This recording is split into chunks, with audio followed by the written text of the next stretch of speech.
Voici le casse-tête des nombres croisés numéro 26, venant du deuxième livre. Ce casse-tête est approprié pour plusieurs élèves au milieu de la deuxième année, mais il n'est pas approprié pour tous les élèves en deuxième année. Il est très important que les enseignants trouvent les casse-têtes qui sont appropriés pour les élèves et non l'inverse. Si les élèves ont de la difficulté avec plusieurs questions de ce casse-tête, ils devraient travailler un casse-tête du début du deuxième livre ou même un casse-tête du premier livre. Si les élèves trouvent que les questions de ce casse-tête ne les donnent pas assez d'un défi, ils peuvent aller à la troisième livre. Dans cette série, il y a un casse-tête pour répondre aux besoins de chaque élève. En regardant ce casse-tête, on voit la grille. On voit aussi les questions horizontales et les questions verticales. Contraire aux mots croisés réguliers, il est recommandé que les élèves complètent premièrement les questions horizontales et ensuite les questions verticales. Notez bien qu'il y a une grande variété de questions dans le casse-tête.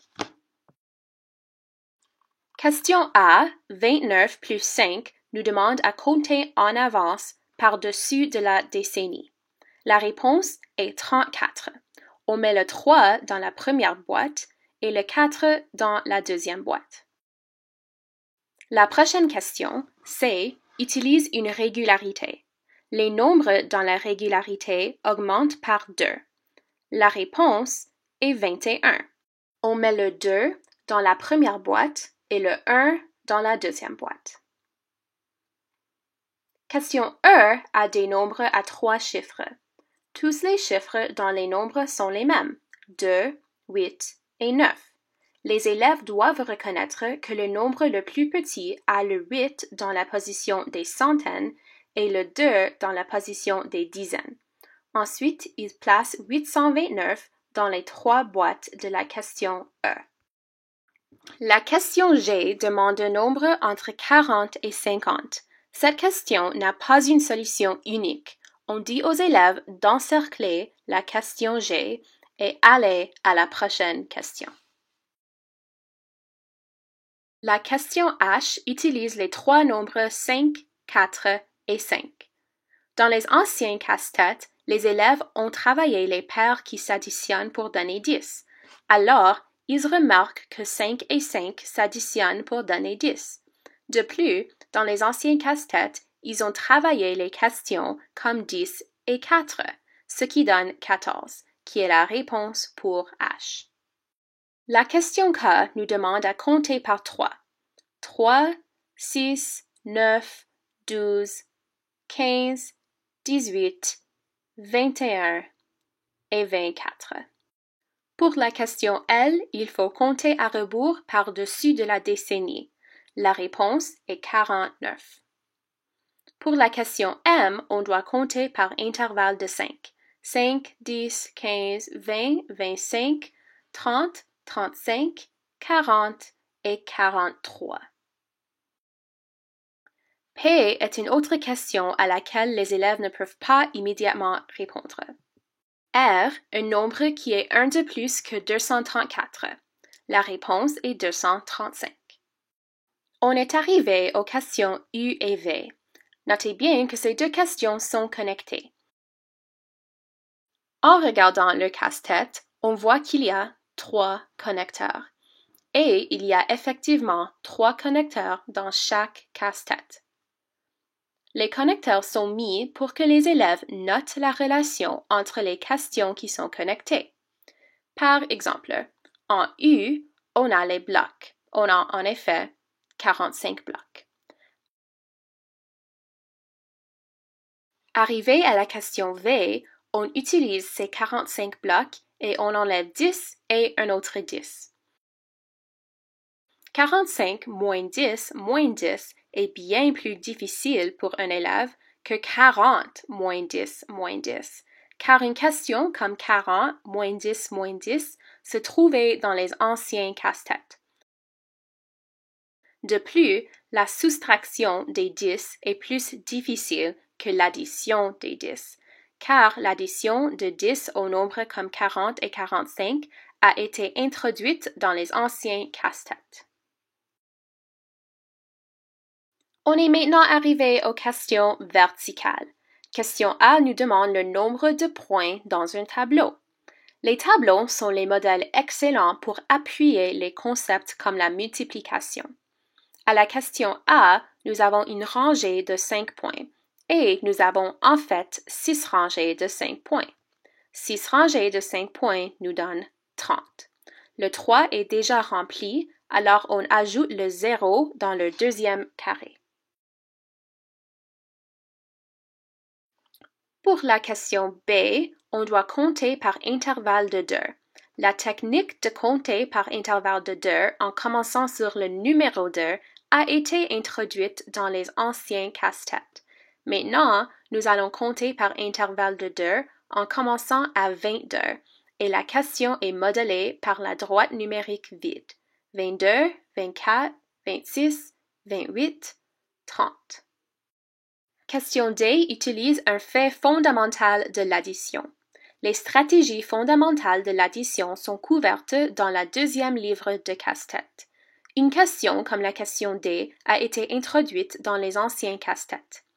Les élèves peuvent choisir s'ils veulent répondre à cette question avec une stratégie de nombre presque double, donc 8 et 8 donnent 16, alors 8 et 9 nous donnent 17. Ou ils peuvent utiliser la stratégie du 9 cupide, où 9 veut être un 10 et prend 1 de 8, ce qui nous donne les nombres 7 et 10, alors 17. Il est très important que les élèves soient capables à répondre à la question E, où on doit compter à rebours à travers la décennie. C'est un résultat d'apprentissage qui est un peu plus difficile, mais c'est très important que les élèves puissent le réussir. La réponse à E est 86.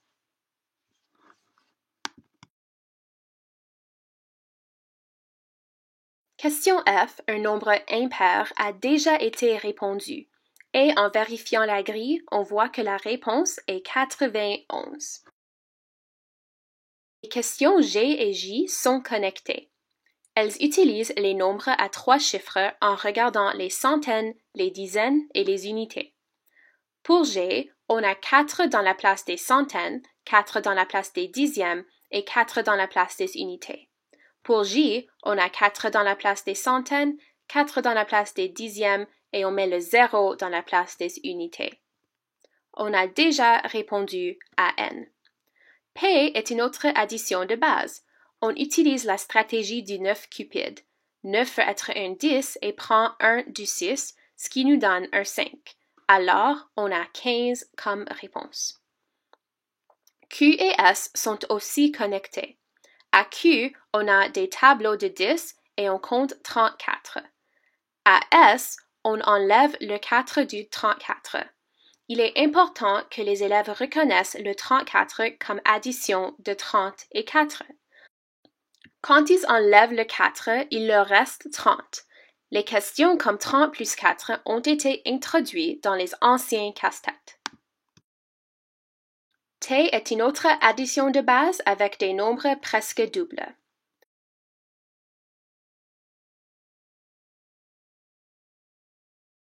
Comme je l'ai dit, les casse-têtes sont cumulatifs.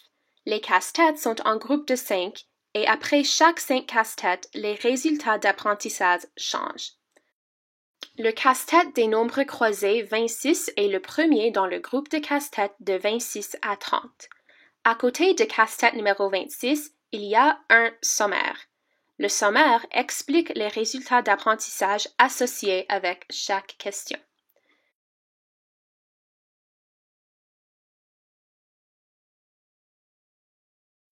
Casse-tête numéro 30 utilise les mêmes résultats d'apprentissage que casse-tête 26.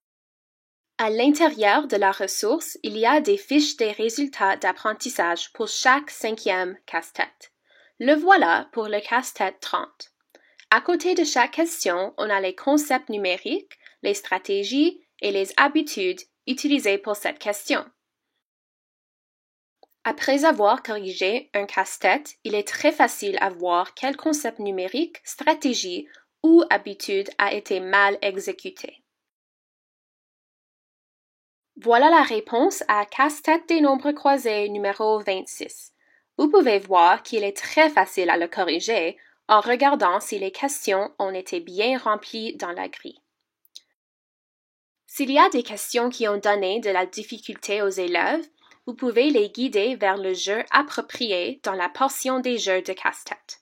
Ceci va leur donner plus de pratique avec ce concept numérique, stratégie ou habitude.